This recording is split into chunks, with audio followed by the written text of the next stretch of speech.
Yo guys, good afternoon. Ngayon mag-unbox tayo ng isang unit na in-order sa atin. So ito siya. Pakita ko sa inyo. Itong unit na to is naka-pre-upgrade na. So means upgraded na yung internal parts niya pero 100% brand new lahat to. Then ang FPS nga pala ito is medyo mataas na kumpara sa normal na airsoft na mabibili natin. So yun, unbox na natin para makita niyo.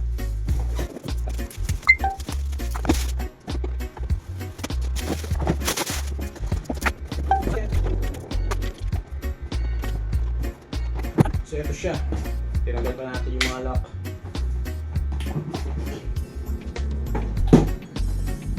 Ayos muna natin.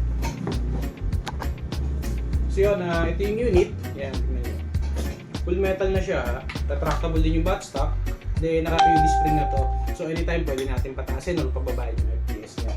Then meron na rin siyang kasamang suppressor. Yan, makikita nyo. Naka-quad rail na rin siya. So mas marami kayong mailalagay na accessories dito. Meron siyang kasamang isang 300 rounds na metal magazine. Yun, nung order si sir ng extra magazine.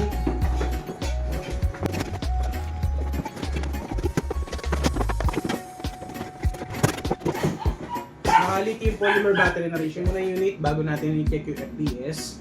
Yan siya. Yun, lagyan muna natin ng battery para matest natin yung gano'n kalaki. Out of the box to so means pagkabili nyo, ganun to siya kalakas talaga, wala na kayong babaguhin pa. Kung gusto nyo yung baba ng FPS, pwede nyo palitan ng spring. And 0.20.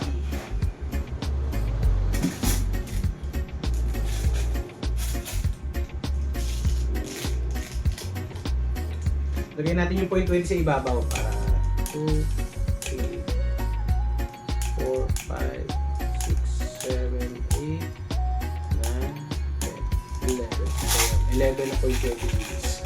Kasi 0.30 yung laman itong magazine na ito. Sa inyo, check natin ang FPS. Firing 501 FPS. 500 FPS.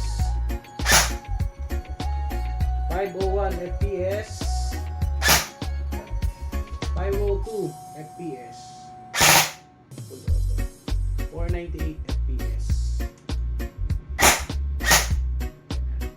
503 FPS.